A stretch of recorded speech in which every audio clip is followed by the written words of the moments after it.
أما بعد فقد قال الله تبارك وتعالى في القرآن المجيد والفرقان الحميد.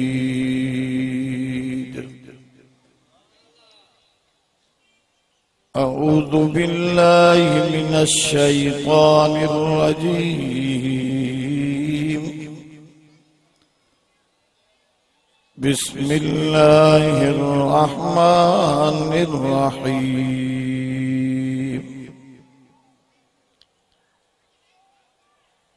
وأطيعوا الله ورسوله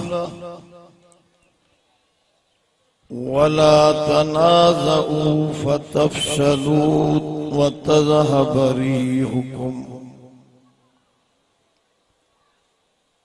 واصبروا إن الله مع الصابرين.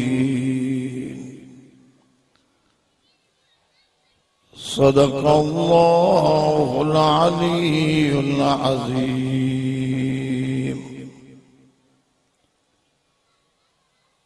हमें पस्तियों से गिला नहीं कि मिली है इनसे बुलंदियां। मेरे हक में दोनों मुफीद हैं कि नशेब ही से फराज है। तुंदिए बादे मुखालिफ से न घबराए उकाब। ये तो आती हैं तुझे ऊंचा उड़ाने के लिए।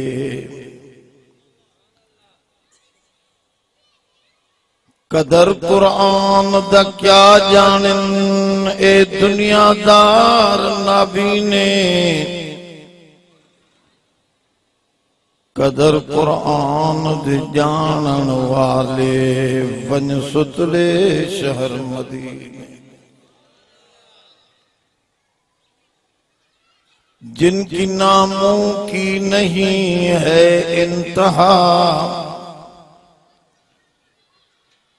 जिनकी नामों की नहीं है इंतहा, इब्तदा करता हूँ उसके नाम से। दरूद शरीफ अल्लाहुम्मा सल्ली अला सय्यिदना व मौलाना मुहम्मदिन नबील उम्मी व अला आलिही व बारिक व सल्लिम अदद कुल्लि मालूमिन लक दाइमन अबदा। मोहतरम दोस्तों, मां सूरतुल अनफाल जी हिकड़ी आयत अवां जे साम्हूं 46 नंबर वारी तिलावत कई आहे। उन जो शर्फ हासिल कयो आहे। अज जी कचहरी में कुरान शरीफ जी इन हिकड़ी आयत के समझण जी कोशिश कंदासीं। अल्लाह का दुआ है तो सही समझ भी अता फरमाए, उनते अमल करने की तौफीक भी इनायत फरमाए। जोर से जवाब इन आयत में अल्लाह ताला 3 गालियों बयान फरमायूं।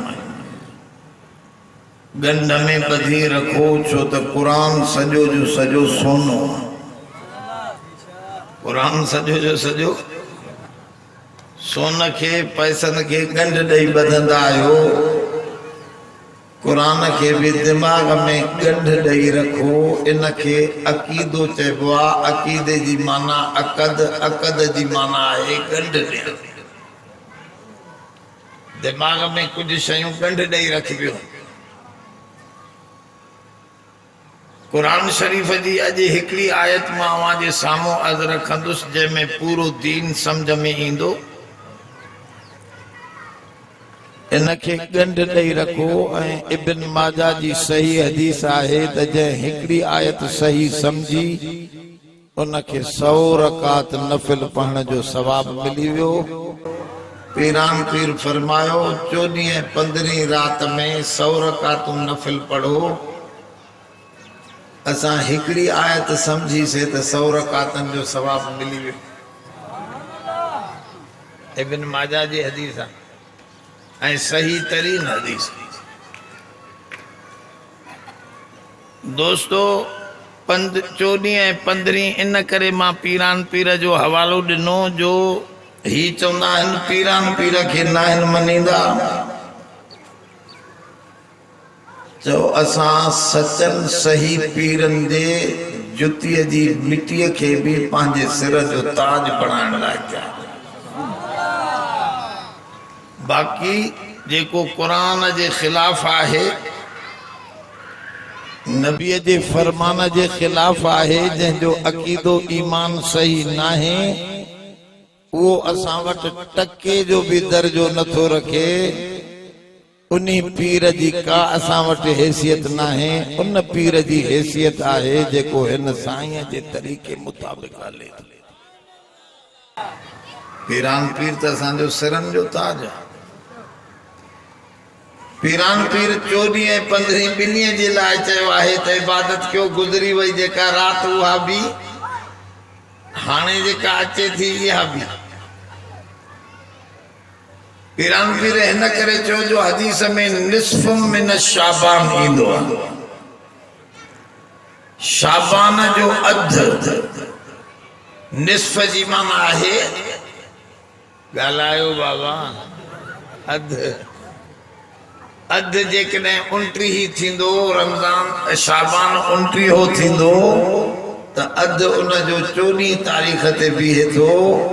छो त नबी साईं 15 तारीख़ जो नालो न खयो आहे, 15 न चयो आहे, 15 न चयो आहे, 15 तारीख़ न चयो आहे, शाबान जो अधु ऐं विच चयो आहे। इन करे पीरान पीर चए थो त 14 भी कयो, 15 भी कयो। थी सके तो जेकॾहिं 29 थियो त पोइ 14 उन जो अधु वञी बीहंदो ऐं 15 त थोरो वधी वेंदो अॻिते। ॻाल्हि सम्झो न। हाँ, बाक़ी हिकिड़ो मसलो विच में ॿियो भी समझाए। बुज़ुर्गनि इन्हनि रिवायतनि खे मञियो आहे इन करे जो माण्हू अमल कंदा न आहिनि। माण्हू असां चवंदा आहियूं त बाबा मन मड़े 15 शाबान त को मथो मारे, मड़े 2-3 रकातूं त मिली वेंदसि न। बाक़ी रिवायतूं सभु कचियूं हिन, पकी रिवायत का भी न आहे। ॻाल्हि न सम्झो। 15 शाबान सऊदी वारा न आहिनि मल्हाईंदा। असां त वरी हिंदुनि वांगुरु फटाकनि सां मल्हाईंदा आहियूं। सम्झो था न। हिकिड़ो कदम अञा वधी होॾे वञी मिलिया आहिनि। वो चवनि था जेके भी 15 शाबान जूं रिवायतूं आहिनि सवाइ हिकिड़ी रिवायत जे, बाक़ी सभु ज़ईफ़ आहिनि, कमज़ोर रिवायतूं आहिनि, बल्कि मौज़ू मन घड़त रिवायतूं आहिनि। 15 शाबान जी काथे फज़ीलत आहे, न रोज़े जी न ॿिए जी। बाक़ी इहा हदीस कमज़ोर आहे जेका अचे थी सूमू नहारहा वक़ूमू लैलहा। 15 शाबान जो रोज़ो भी रखो, उन जी रात भी जागो। इहा हदीस इब्न माजा में आहे, पर उते भी लिखियल आहे हुआ ज़ईफ़, हिया ज़ईफ़, माना ज़ईफ़, कमज़ोर रिवायत। पर असां चवंदा ज़िन्नून मिस्री, ज़िन्नून मिस्री रहमतुल्लाह अलैह बुजुर्ग थी गुज़रियो आहे। किसो ॾिठो आहे। मां मुख़्तसिर थोरो शॉर्टकट हिकिड़ी ॻाल्हि ॿुधायां थो, छो त मूंखे असल आयत सम्झाइणी आहे। ज़िन्नून मिस्री खां पुछऊं साईं तव्हांजी आख़िरी रात हुजे त तव्हां छा कमु कंदो। हिकिड़े हमराह खे शौक़ हो त बुजुर्गन खां पुछां त आखिरी अमल केड़ो करण चाहिन था। सबनी खां पुछी आयो फिलाने बुजुर्ग खां, उन चयो मां नमाज पढ़ंदुस जी मौत मुझो नमाज जी हालत में अचे। बे चयो मां रोजो रखंदुस जी आखिरी वक्त मुझो रोजे सां गुजरे। कहीं चयो मां उम्मीद क्या थो त मां आखिरी जेकने वक्त मुखे मालूम हुजे त मां हज ते रवानो थींदुस, जे रस्ते में या उते पहुची। ज़िन्नुन मिस्री खां पुछऊं त तव्हां आखिरी वक्त में छा कंदो, जे मां जेको कंदो रहंदो आहियां उहो कंदुस। गाल न समझी तव्हां, जेको कोई फर्क नहीं। छो मां हर रात के आखिरी रात समझदो आ, तहज्जुद में उथंदो आ, तिलावत कंदो आ, जिक्र कंदो आ, 5 वक्त नमाज़ूं पढ़ंदो आ। मां बे भी कहा भी वधी के इबादत को न कंदुस, जेका कंदो रहंदो आ उहा कंदो रहंदुस। मानू त छड़ो उन रात के ताड़ींदा है न, मां हर रात हर शब कदर। अगर कदरदानी हर रात तवाजी शब कदर जी रात है, जेकने कदर हुजे छो त जिंदगी जी जेका रात गुजरी वई वरी मोटी न ईंदी। इन करे इन रात के कीमती समझी हर रात इबादत कंदो कर। गाल न समझो, होश में वियो। मां तव्हां के कंहिं मंजिल ते वठी वञण चाहियां थो, वह मंजिल समझ वारन के मिलंदी। कुरान शरीफ हमरा एकड़ो जंगली हो, सोन जो रोड़ो लधाई बेचारे। सोन उम्र में ॾिठो कोन, सोन उम्र में धनार मानो सादो सुदो मानो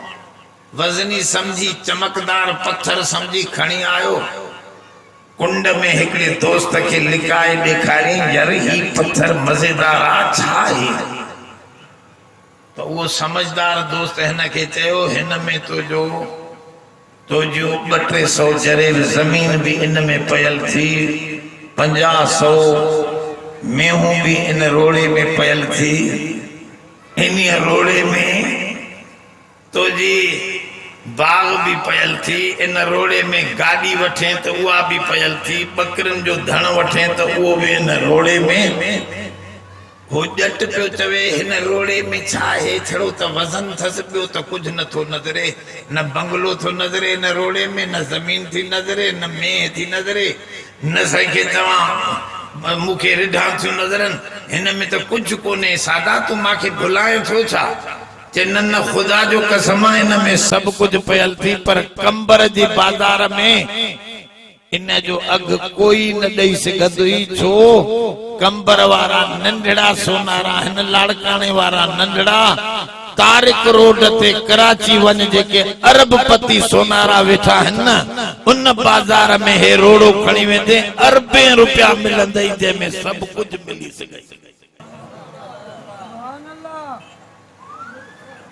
त अल्लाह वारे चयो, जे उन जट रोड़े में चए पियो न बंगलो आ, न मेह आ, न जमीन आ,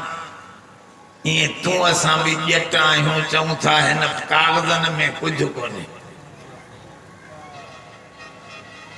होश में न आयो न? असां ईअं था सम्झो हिन में कुछ कोन्हे, जमीन भी कोने, मशीन भी कोने, हूरा कसूरा भी कोनन। चए तो अंधा हिन जो अग हिन बाजार में नाहे, उन बाजार में खणी वेंदे जेको हिन जो अग दई सघे। हिन में बाग भी आहिन, जमीनूं भी आहिन, वण भी आहिन, हिन में हूरूं कसीरूं नौकर भी आहिन, हिन में जहाज भी आहिन, तो जी चाय भी उड़ंदी। हिन में सब कुछ आहे, पर तू असां उन जट वांगुर अंधा हूं, छड़ो रोड़ो पिया समझूं, तू असां भी कागज पिया समझूं। हिन में कुछ नजर अचे, पर हिन में सब कुछ समायल थवे। जेको समझदार आहे वो समझे तो त हिन के उन बाजार में खणी वेंदे त वडी रकम मिलंदी। छो त हिते हिन जी रकम ॾेई कोई न सघनि। वॾो सोन हेॾो सारो तो वारो कंबर वारो ॾींदो हिन जा पैसा। ॻाल्हायो तो हिन लाइ बि बाज़ार खपे न। असां हिन लाइ बि उहो वॾी वॾी बाज़ार हुजे। थोरो तवजो करे वेहो, मसइलो तव्हांखे मां पूरो थो सम्झायां। ॿुधो, अल्लाह ताला हिन आयत में टे ॻाल्हियूं सम्झायूं, हिन क़ीमती ॻाल्हियूं हिन गंढ ॾेई दिमाग़ में रखो। कहिड़ियूं ॻाल्हियूं? पहिरियों थुलो थुलियूं ॻाल्हियूं ॿुधायां। हिकु हुकुम आहे अतीउल्लाह व रसूल, अल्लाह अल्लाह जे रसूल जो चवण वठो। कंहिंजो? ओ साईं तोसां तो ॻाल्हायां। कंहिंजो? क़ुरान थो ॿुधे न वेठो। अतीउल्लाह व रसूल, अल्लाह अल्लाह जे रसूल जो हुकुम ॿुधो। हिकु ॻाल्हि इहा सम्झाई अथसि। ॿी ॻाल्हि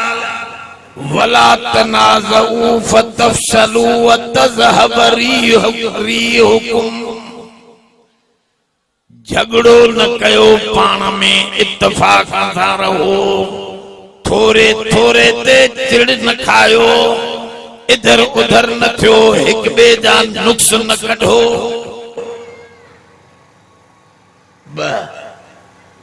झगड़ो न कयो, तव्हांजी हवा निकिरी वेंदी, ताक़त ख़त्म थी वेंदी। क़ुरान तो चवे घणियूं ॻाल्हियूं। हिकु अल्लाह अल्लाह जे रसूल जो चवण वठो, ॿियो झगड़ो न कयो। टियों वस्बिरू इन्नल्लाह मअस साबिरीन, सब्र कयो, अल्लाह सब्र करण वारनि सां गॾु आहे। अल्लाह बस हाणे ये टे ॻाल्हियूं सम्झाए। हालात अहिड़ा आहिनि, उलमा जा इतिहादी कुल ई किरी पिया आहिनि। इन करे मां इन आयत खे थोरो मुंतखब कयो आहे जीअं तव्हांजे दिमाग़ तां ॿियूं बि ॻाल्हियूं साफ़ थी वञनि ऐं क़ुरान जो पैगाम बि तव्हां ताईं सही सही अचे। अवा घणियूं ॻाल्हियूं क़ुरान जे इन आयत में लिखियल आहिनि के पहिरियों उन जो चयो वञो, ॿियो झगड़ो न कयो, टियों सब्र कयो। हाणे थोरो तशरीह, थोरो इन ॻाल्हि खे सुवाल थिए थो। क़ुरान थो चवे अतीउल्लाह व रसूल, अल्लाह अल्लाह जे रसूल जो चवण वठो। छोरो असांजो अॼु वाय जो, वाय माना छो, अल्लाह रसूल जो चवण छो वठूं? सुवाल थिए थो न, बाबा अल्लाह रसूल जो चवण छो वठूं? हाणे इहो मसइलो सम्झो। रब साईं तो फरमाए वल्लाहु गनीयुल हमीद, मां बेपरवाह गनी आहियां, मांखे मतलब गर्ज तहां में नाहे, मां तव्हांखे फ़ाइदे ॾियण जा हुकुम कंदो आहियां। ॿिया जेके तव्हांखे चवंदा आहिनि त हे कर या हे न कर, उन्हनि जो मतलब हूंदो आहे तो में, उहे मतलब परस्त थी। मां अल्लाह खे कोई मतलब तो में नाहे, इन करे ॿिए जो चवण न वठ, उहे मतलब ही थी तोखे नुक़सान ॾींदा। मां बिना मतलब जे तोखे नफ़े ॾियण वारो रब आहियां। हमरा मूंखे पियो चवे मेह वठ, मेह विकिणी हुअसि वीचारे खे, मांखे चई मौलवी मां वारी मेह वठ, त पाड़े वारो हुनजो चयोसि मेह आवर बि कढ़दी थी वेम खां पोइ ऐं खीर बि कोन अथसि।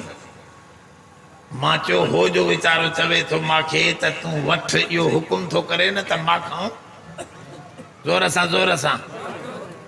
माना हाणे छाजे लाइ थियो हुकुम करे, पंहिंजो मतलब थो मांखां हासिल करणु चाहे त मौलवीअ खे हणी छॾियां, पैसा कढी वञा, पोइ छा कंदो मांखे मौलवी?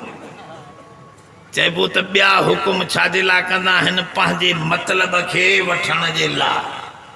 पंहिंजे मतिलब खे हासिल करण ॻाल्हि सम्झो थोरी तवजे सां हदीस में आहे बुखारी मुस्लिम जी सही हदीस मौजूद आहे हुजूर जन फरमायो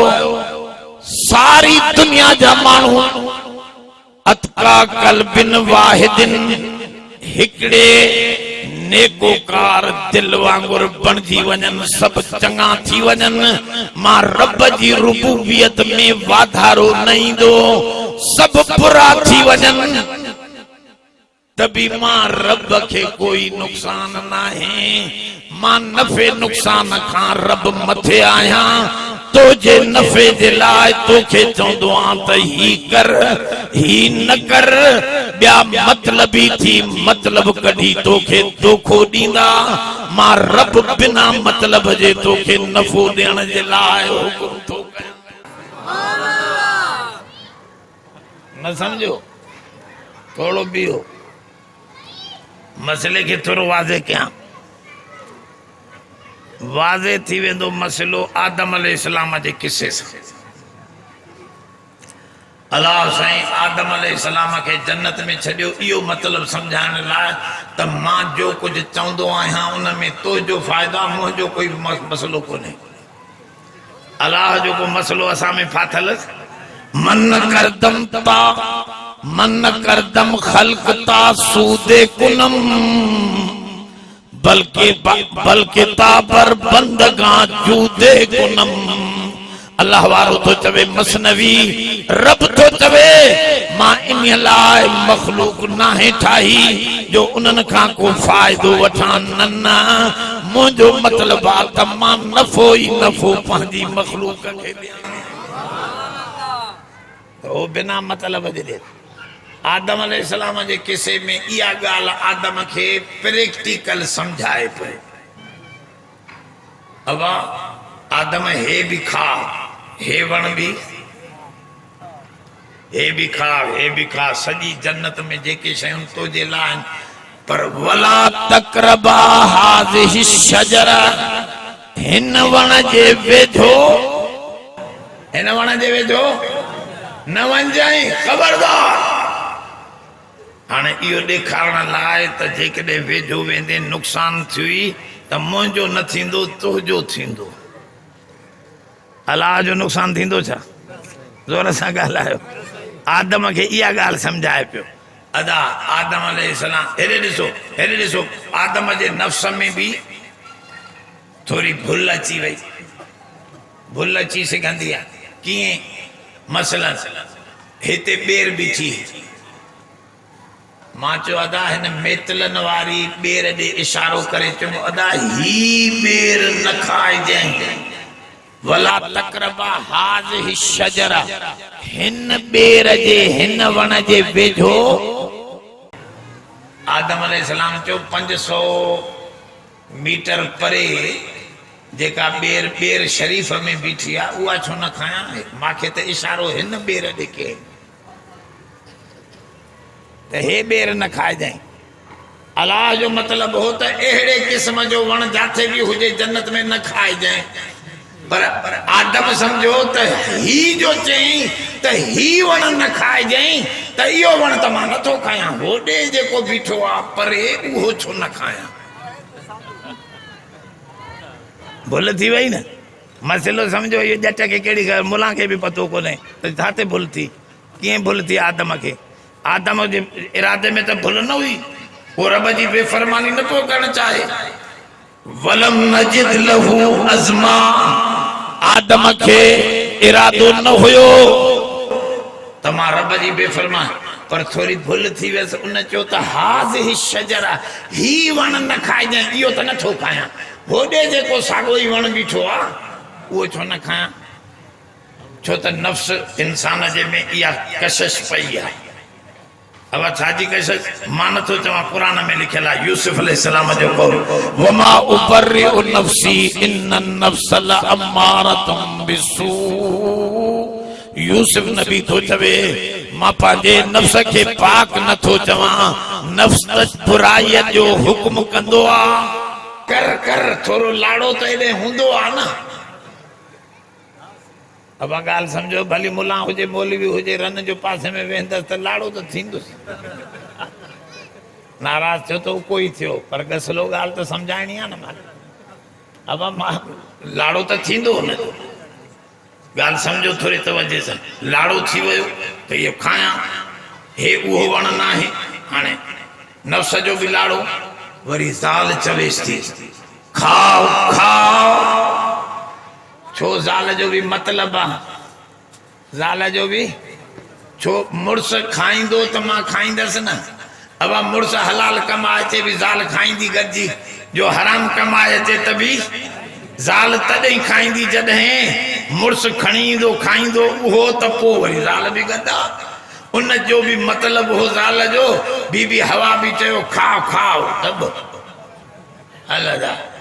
वरी शैतान हरामी अची वियो उन जो भी मतलब हुयो उन जो भी जोर सां मतलब केड़ो हो कुरान में लिखियल आहे ॿ मतलब वो तो वरी वॾो हरामी कसम पियो खणे कासम हुमा इन्नी लकुमा लमिनन नासिहीन कसम खणी करे चवे पियो त खाओ खाओ शजरतुल खुल्द थी यो खाईंदे त कदी न मरंदे हाणे उन जो मतलब केड़ो हो वो कुरान अगते बुधाए थो ब मतलब हा शैतान जा छो त शैतान दुश्मन हो एक चए पियो त कपड़ा लहरायांसि रोज बदलाईंदो आहे कपड़ा आलीशान हिन खे उघाड़ो कयां ज़ाल खे बि हिन जे मुड़स खे बि ऐं अॼु अंग्रेज बि शैतान आहिनि न ज़ोर सां ॻाल्हायो शैतान आहिनि न आहिनि उन उहे छा था उहे बि त ईअं था कनि न कपिड़ा न माईअ खे न मर्द खे ॿई लुशू थिया घुमंदा वतन जीअं गॾु घुमे पियो न ईअं गॾु हिन वांगुरु उघाड़ा घुमंदा वता अब आहे या न आहे शैतान जो बि मक़सदु इहो हो त मां आदम ऐं हवा खे छा कयां उघाड़ो हिकु मतिलबु ॿियो मतिलबु हुयुसि त आदम मुफ़्त में सस्ते नमूने सां मानी खाए थो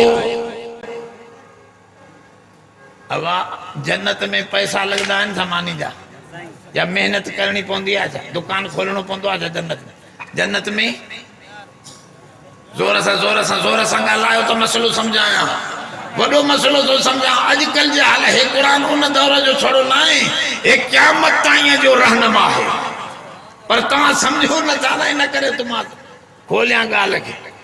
अब जन्नत में मानी मुफ़्त में मिलंदी आहे पैसनि सां मेहनत सां बिना मेहनत जे सस्ती मिलंदी आहे न आराम सां सुख सां जन्नत में मानी त शैतान जो ॿियो मतलब हो त हेठि लहराए हिन खां हर फाल हणाए मेहनतूं कराए पघर कढी मसे को टुकड़ो मिलेसि हिते भेणा मज़ा थो करे वेठो इहो ई अंग्रेज जो अॼु बि मक़सद आहे IMF जो उहे बि चवनि था कमीना त हे भेणा सस्ती मानी खाइनि था पाकिस्तानी हिननि ते अहिड़ी महांगाईअ जा शर्त हणा जो ए ॾुखे में ॾुखी इन्हनि खे रोटी मिले टुकड़ो मिले उहो बि ॾाढी परेशानीअ सां मिले इहो कमु बि शैतान वारो आहे या न आहे ज़ोर सां ॻाल्हायो होश में सम्झो था न ॿई कम हाणे ॾिसो आदम अलैहिस्सलाम हाणे चइबो त ॿिया सभु मतिलब जी ॻाल्हि कंदा न IMF बि तव्हांखे पैसा ॾिए थो मतिलब जे लाइ मुफ़्त में मतिलब जे लाइ अंग्रेज तहज़ीब पंहिंजी मढ़े थो मतिलब जे लाइ त हिनखे नंगो कयां उघाड़ो कयां वो पंहिंजी तहज़ीब मढ़े थो मतिलब जे लाइ रब से फरमायो आदम अलैहिस्सलाम के चुमत हिन वण जे वेझो न वञई भुली वियो नफ्स भी पंहिंजे मतलब दे वठी वियुसि वरी ज़ाल भी पंहिंजे मतलब दे वठी वियुसि वरी शैतान भी पंहिंजे मतलब दे वठी वियुसि खाई वेठो त छा थियो बदत लहुमा सौआतहुमा कुरान तो फरमाए कपड़ा लही वियसि उघाड़ो थी वियो जन्नत खान ने काली मिलस त धरती ते वञ रब साईं फरमायो आदम हाणे रो न हिकड़ो मसलो त तू समझी वए त ॿिया जेके भी चवंदा आहिनि सभई पंहिंजो मतलब पूरे करण लाइ तोखे नुक़सान में विझंदा आहिनि मां रब जेका ॻाल्हि तोखे हुकुम ॾींदो आहां रोकींदो आहां इन लाइ त तो जो फ़ाइदो इन में हूंदो आहे इन करे ॿियनि जो चवण न अतीउल्लाह व रसूल उन अल्लाह जे रसूल जो हुकुम मञींदो कर मसलो साफ़ थी वियो अञा न बियो वरी ॿियो वठी वञा थो ॿिए मंज़िल ते महमूद गज़नवी ॿुधो अथवे इन हिंदुस्तान ते हमलो कियो एक दफ़े सोमनाथ मंदिर ते वॾो मंदिर हो हिंदू खटे विया महमूद गज़नवी शिकस्त खाधी इहो विच में थोड़ो इज़ाफ़ी ॻाल्हि ॿुधायां थो पोइ असली ॻाल्हि थो ॿुधायां थोड़ी वधीक ॻाल्हि इन करे जो ज़रूरत आहे हिन वक़्तु इन ॻाल्हि जी इहा तॾहिं थो ॿुधायां महमूद गज़नवी हमलो कयो हिंदुस्तान ते हिंदू खटे विया महमूद गज़नवी शिकस्त खाधी वॾो आलिम बि हुयो 150 जिल्दन में किताब लिखियो अथसि फ़िक़े जो महमूद गज़नवी बादशाह छड़ो न हुयो वॾो आलिम हुयो वॾो आलिम वरी हमलो कयईं वरी भी हिंदू खटे विया महमूद गज़नवी शिकस्त खाधी वरी टियों दफ़ो भी हमलो कयईं हिंदू खटे विया महमूद असां गज़नी ॾिसी आया आहियूं साईं बेर वारनि जे हुकुम सां मां वियो हुउसि 60 उलमा वठी करे तालिबान जी पहिरीं जंग में काबुल असां में फतह में असांजो भी हिस्सो शामिल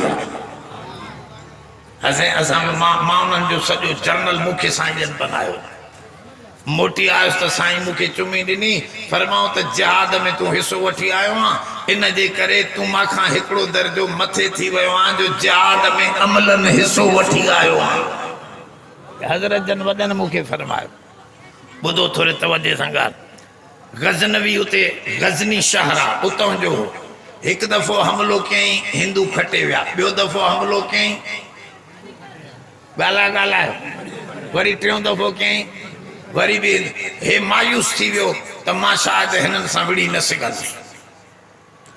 न सघंदुसि मोटियो पियो वञे सॼो लश्कर वतियूं रस्ते ते थकी पियो हिकिड़े वण जे हेठो सुम्हियो पत्थर हुजे माकोड़ो ॾिठो अथई माकोड़ो न ॾिठो अथई इहो चंडो अहिड़ो ज़िदी थवे मोटायोसि न वरी ओॾे वेंदो वरी मोटायोसि वरी ओॾे वेंदो वरी मोटायो वरी ओॾे वेंदो सम्झे हिके न ॿियो जो चक विझेयो न अहिड़ो ज़िदी जो बसि बाबा निड़ी पटिजी वेंदसि पर चक उते ॼमियो पियो हूंदो मूंखे लॻो हिकु दफ़े छिकियो मांसि पाण पटिजी वियो चक उते लॻो पियो अहिड़ो बेईमान इहो माकोड़ो पत्थर ते मथां चढ़े पियो हे हीअं सुतो पियो हुजे महमूद पत्थर ते माकोड़ो चढ़े पियो वरी किरी पए पियो वरी चढ़े पियो वरी किरी पए पियो ज़िदी त थींदो आहे वरी चढ़े पियो वरी किरी पियो ईअं कंदे कंदे कंदे 6 दफ़ा किरी पियो 7 दफ़े जो वठी ज़ोर ॾिनो माकोड़ो ते चढ़ी वियो मथे महमूद गज़नवी चयो यार मां त माकोड़े खां ई चटां पोइ थोरे छोरा वरी ॿीहर था हमलो कयो ॻाल्हि सम्झो था अलाए न होश में वेठा आहियो न वरी हमलो कयईं 5 दफ़े ठका जो कढाएं त हिंदुस्तान ते इस्लाम जो झंडो ठही वई ॻाल्हि सम्झो बाबा मतां तव्हां थकी पओ हाराए विया आहिनि मुला बसि हाणे अड़े न छॾींदासीं ॻाल्हि सम्झो थोरो हे मसइलो थोरो आहे जिन छॾे भूत छॾे राशिद असली छॾण वारो ई कोन अथव चिंबड़ियो पियो अथनि सम्झे साईं असली न छॾींदो तंहिंजे करे निड़ी पटिजी वञे हे असली न छॾींदो तंहिंजे करे तव्हां परेशान न थियो माकोड़े खां असां घटि न आहियूं उहे बुरा माण्हू बुराईअ खे नथा छॾनि त असां भलाईअ जे रस्ते खे छो छॾींदासीं ॻाल्हि सम्झो था न इहो त मां विच में थोरो हिन हालात तहत ॻाल्हाए वियुसि थोरो अॻिते जेको क़ुरान शरीफ़ जी ॻाल्हि आहे इहो महमूद गज़नवीअ जो हिकड़ो प्यारो नौकर हो रंग जो कारो उन जो नालो हो अयाज छा नालो वजीरन चयो सही न कारे में छा ॾिठो थी चए इन में नूर आ अकुला इन में नूरा अकुला हिकड़न के मुंह में नूरा दिल कारी थन हिन जी दिल अची आ मुंह कारो थस मां जी यारी आ इन सां तव्हां छॾे ॾियो इन में तव्हां पुछो था न त हिन खे छो खयो थी मां हिन में वॾो कुझु ॾिठो आहे अदा महीनो सवा गुज़रियो महमूद घुरायो मोती छा घुरायो मोती घुरायो वॾे वज़ीर खे चई अड़े हिन खे भञ वॾे वज़ीर चयो मोती लखनि रुपयनि जो बादशाह अलाए छो थो भञाए भञण में त कोई फ़ाइदो नथो नज़र अचे चई साईं ॿीहर सोचजो अपील था कयूं त वॾे खे छा कबो आहे वॾेरे खे चइबो आहे साईं अपील था कयूं अपील कढी ॾे या ॿीहर सोच अब ॻाल्हि सम्झो था फ़ैसलनि में वेठा हूंदव न असां वॾे खे सिध न कबी आहे असां बि फ़ाइज़ ईसा खे चऊं था सरकार तूं बि इहो जेको कादियानीअ जे लाइ फ़ैसिलो कयो आहे इन ते ॿीहर सोच ॿीहर हाणे सम्झो था न तव्हां बि चओ था न ॿीहर सोचे ग़लति थी वेंदी आहे वरी थोरो दुरुस्त कर तूं वॾो आहे अॼु तोखे सुप्रीम कोर्ट जो वॾो बना विहारियो आहे ॿीहर सोचे न कादियानीअ खे अहिड़ी इजाज़त न ॾे सुठो थी त हिते बि वॾे वज़ीर चयोसीं मोती भञण में फ़ाइदो कोन्हे सरकार ॿीहर सोचियो चढ़े तूं नथो भञे हुनखे ॾे ॿिए वज़ीर खे ॿिए वज़ीर चयो वॾे न भॻो मां कीअं भञा चई साईं ॿीहर सोचियो चई टे खे ॾे हुन टे बि चयो त साईं हिन जे भञण में फ़ाइदो कोन्हे ॿीहर ज़ोर सां ईअं कंदे कंदे ॾहनि साईं 10 वज़ीर 10 जवाब ॾिनो त ॿीहर सोचियो हिन आख़िर में उन कारड़े अयाज़ खे चयो त भञे सॾे हुन ठका जो कढायो पत्थर ते रखी करे हुनखे टुकुर टुकुर करे छॾे मोती सफ़ा ख़तम बादशाह भॻायूं भञायूं घर ॾे हलियो वियो सॼे ई 10 वज़ीर चिंबड़ी पिया उन कारे अयाज़ खे ज़ालिम असां न भॻोसीं तूं छो भॻो त मौलाना मसनवी तो इहो किस्सो ॿुधाए चए थो नुक़्ज़ो हुकुमज़ कसर दुर दुश्वार तर ला जुर्म अमरे ब ओ बस्तम कमर ओ यारो ओ वज़ीरो तव्हां मोती न भॻो पर बादशाह जो हुक्म भॻो मां मोती टके जो भॻो पर बादशाह जो हुक्म न भॻो बादशाह चो भञ तव्हां न भॻो त कंहिंजो हुकुम भॻो तव्हां बादशाह जो हुकुम भॻो तव्हां ज़ालिमो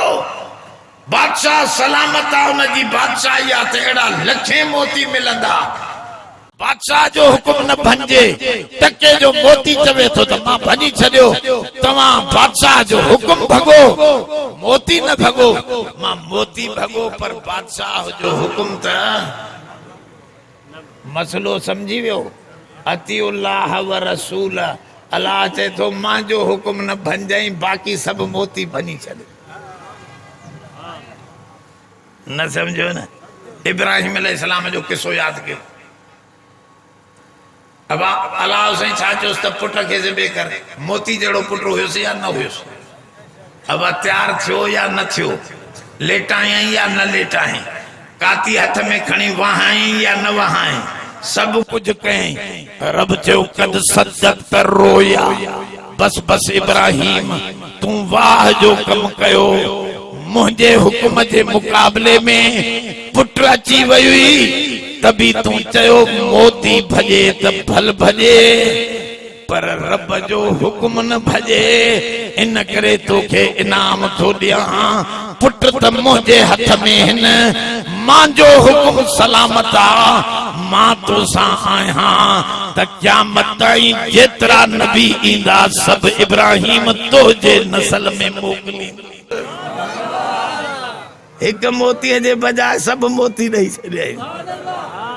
अब आहे या न नबी साईं भी इहो मोती आहे जो इब्राहिम जे खानदान न समझो ना तब या गाल सही है ना अतीउल्लाह व रसूल चयो वठो कहजो भली ज़ाल नाराज थे दोल वजाईंदे चो तो के वजाण न छडींदुस तू नाराज थी त थी पर अल्लाह रसूल जो हुकुम न भजंदो गाल समझो था वडेरो चे तो मुखे वोट न तो ने मा विड़दो मा चे तो विड़े तू भल विड़ मोती जेतरा भंजना थी भंज पर मा रब जो हुकुम रसूल जो हुकुम उलमा दी जमात न छडींदुस मा इनी लाइन ते लगल आया इंशाअल्लाह हथ मथे करे ऐलान कियो त इंशाअल्लाह मोती भंजदा से पर रब जो हुकुम नारे तकबीर नारे तकबीर शान मोहम्मद मुस्तफा शान उलमा इकराम जमीयत व उलमा इस्लाम हिकड़ी गाल समझी वियो अतीउल्लाह व रसूल समझी वियो हाने अगते वला तनाज़उ फतफशलु व तज़हब रिहुकुम अल्लाह से तो चवे झगड़ो न कजो मौलवी पान में बखजी पवो पांजी जमात यार राशिद साहब तकड़ थो करे फिलानो ही थो करे पान में हिक बे के रस्सा छिक छिका खबरदार तज़हब रिहुकुम हिक हिक थींदो त कुटजी वेंदो पान में गडल होंदो त ता के टोड़े कोई न सके गाल न समझो अब बुध बुध ठरंदो न कुरान समझ में ईंदो त ठरंदो न छड़ो मां कुरान डिघो पढ़ा पो त कारी साहब के विहारे वो सजो कुरान पढ़ी बुधायो ता रमजान में पर हिकड़ी आयत समझी उठो पी हो पोड़ो पुट हस सत बड़ा बहादुर है पीचो मरण वारो हिनन के आखिरी नसीहत कया सूतली घुराए नोड़ी नोड़ी समझो था डिठी भी हुंदो सूतली या नोड़ी हिकड़ी हिकड़ी दई वो पुटन सतनी के अरे ये ट्रोड़े देखारियो तमा डंडा डोटा हो दिसो अबा छोरन जो हिए सट दिनी त सूतली नोड़ी टुटरी वई मिनट में सतनी ट्रोड़े देखारी वरी चे सत नोड़ियों खणी अचो वटे करे उन पोड़े हे रसो पाह जे डोठायो हाने चे चार हेनो बियो ट्रे हेनो बियो सिक्यो दिसो ट्रोड़े देखारियो हणी हणी बीठा जो अबा हे ट्रोड़न को चढ़ेला जे पुत्र अकेला अकेला हुंदो त तव्हां के ट्रोड़े विधंदा पाण में गडल रहो अंदर हिक बे में गालियों भली कयो पर बाहरों दुनिया तव्हां जी गाल बाप न बुधे ये नोड़े वांगुर गड्या बीठा हुंदो त तव्हां के ट्रोड़े कोई न सके न समझो अन्या बुधाया चार चोर घिरिया एकड़ो चांडियो नाराज न थियो मिसाल तो दिया समझे एकड़ो शेख साहब एकड़ो जतोई साहब एकड़ो सैयद साहब घना जना थिया चार चोर घिरिया हमरा जे बाग में हमरा जो अचे त ॾिसे भिणा हे त मावारियूं खजियूं कुलई कटियूं ट्रैक्टर भरियूं खणण वारा आहिनि हे त मांखे तबाह था कयूं वञनि मां त अकेलो आहियां जेसिताईं नौकर ग्राहक घुरायां हे त खमी लाहे वेंदा चढ़े केरु हो हिकिड़े चयोसि मां शेख आं चई अच्छा तूं केरु आहीं चई चांडियो आं तूं केरु आहीं चइसि मां जतोई बरोचा चई तूं केरु आहीं चई मां सैयद आं अरे चई हे त सैयद आहे भलो माण्हू आहे अजय नबी जी औलाद आहे बरोचा हे जतोई बरोचा इहो भी वॾी इज़त वारो आहे हे चांडियो भी भेणा बरोचा हे भी मजबूत आहे हिन अरे शेख तूं कुते जा पुट छो या चोरी कई ठका जो धक कढाए हुन न समझो छड़ो शेख के कुटींदो अबा उन जी चेल भञी विधई हो पियो फतके हेठि वरी वतई जतोई के जतोई तो जो हिते राज बाज कोने हो त चांडिया हिते जाम आहिनि तू छो घेरे हरामी हुननि वरी समझो जतोई समझो सैयद समझो असांखे छॾे ॾिनो अथसि ठका जो कढाई हुनखे अहिड़ो धक जो जतोईअ जो कमु लाहे विधई उहो बि तड़पे पियो हेठि सुतो पियो हुजे वरी वतई हुनखे चांडे खे अड़े तूं कुती जा पुट चांडिया तूं वरी मोतबर थी वियो तूं असांजे बाग में घिरी हेॾो नुसां ठका जो कढाए त उनजी बि चेल चट पोइ वरी आख़िर में सैयद के चई नबी साईं जी औलाद आहे पर तोखे नबी ईअं चयो आहे चोरियूं कर कुती जा पुट अचे हेॾे अब उनखे भी बधक है सबनी के फंदड़ बनाए ट्रैक्टर से चाड़े थाने में जमा कराए चऊं भेड़ा चारा ही विढ़ाऊं आ तो सुठो हो हे तो हिक हिक करे सबनी के मोतड़न से तबाह करे चले जेके ही फुरियल हो पाण में गॾिजी कम हलायो गाल समझो था वला तनाज़उ फतफशलू वतज़हबु रीहकुम कुरान तो चए पाण में झगड़ो न कजो पाण में मुत्तहिद रहो साल मुड़स पाण में मुत्तहिद हुजन कौम जा माण्हू पाण में मुत्तहिद हुजन ॿाहिरे छेड़े के पाण में गॾिजी करे मुक़ाबिलो कंदो त तव्हांजी ताक़त रहंदी मोमिन पाण में मुत्तहिद हुजो जुदा जुदा न थियो जो असां हिकड़े जिस्म वांगुरु आहियूं अल्लाह से फरमाओ तव्हांखे कामयाबी मिलंदी गाल समझो था ला न ब त्रियों वसबिरु इन्नल्लाह मअस्साबिरीन सब्र जी माना समझो सब्र जी माना या कोने त तोखे मोचड़ा लगन पे तू चुपड़ी करे खा वेठो मां चाहता सब्र कई वेठो न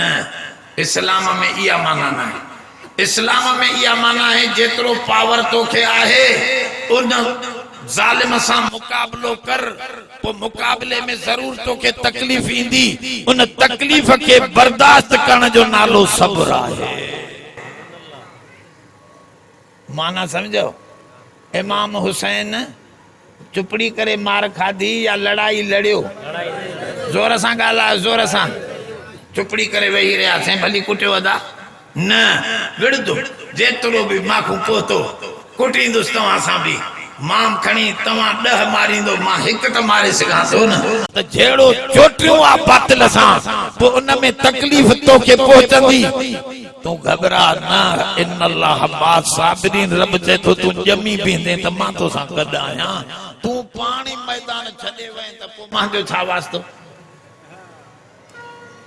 मसलो समझो था न हमरा मां के पे चवे दुआ घुर मौलवी पुट थे मां भी दुआ घुरी एक जलसे में बे जलसे वरी मिलियो पुट थे अरे मां तो चंद्रा शादी कई थी ते शादी अना न कई अब दुआ या थींदी अरे सब कम पंहिंजा जेके तोजे हथ में न उहे पूरा कर पो दुआ घुर त पो उन जी मदद इंदी बाकी तू पंहिंजा कर दिलो पयो आ गिलास पयो आ हिते चुप कई वेठो आदा सब्र कई वेठो उन डाढी लगिया पानी न पींदुस अल्लाह से पानी पिया रब किए बुधंदो चंद्रा हाथ दिना मां पैर दिना मां उथी हो दिलो पयो थी हो गिलास पयो आ पेटरे करे पी तो जी उन लांदी मां यो असबाब ठाया हन असबाब जेतरा ही हुजन उलमा लिखवा दुआ जेकने कबूल नथी थे समझो त तोजे हथ में का शय आहे जेका तू पूरी न कया तडी मथो मदद नथी अचे जो सब शयूं तोजे हथ वारियूं तो का पूरी थी वनन त पो रब जी मदद जरूर ईंदी मसलो समझो वाला है बस रब्बना तकब्बल मिन्ना इन्नका अंतस कई गालियों समझाए छड़े जान छुटी एकड़ी आयत समझी वियो अल्लाह से असा के अमल की तौफीक अता फरमा पांजो फजल फरमा अल्लाह तुझे चवण ते हलम तुझे चवण के सब का मथे समझो तो जो हुजूम सब का मथे हुजे रब पांजो फजल फरमा उलमा जी इज्जत फरमा ए अल्लाह राशिद साहब जी हिफाजत फरमा तमाम असांजे जमात जे उलमा जी हिफाजत फरमा जमात जे हर फर्द की हिफाजत फरमा जालमन के तकलीफन दुखन का बचा पांचो फजल करम फरमा कुरान शरीफ ते अमल करने की तौफीक अता फरमा जन दोस्तन मदरसे से ताउन कयो अल्लाह उन मितलन साहबन ने भी रिस्क रोजी में बरकतों अता फरमा बिनी जहानन जो भलाइयों अता फरमा परेशानी दूर फरमा सल्लल्लाहु अला खैर खल्क़िही मुहम्मद व आलिहि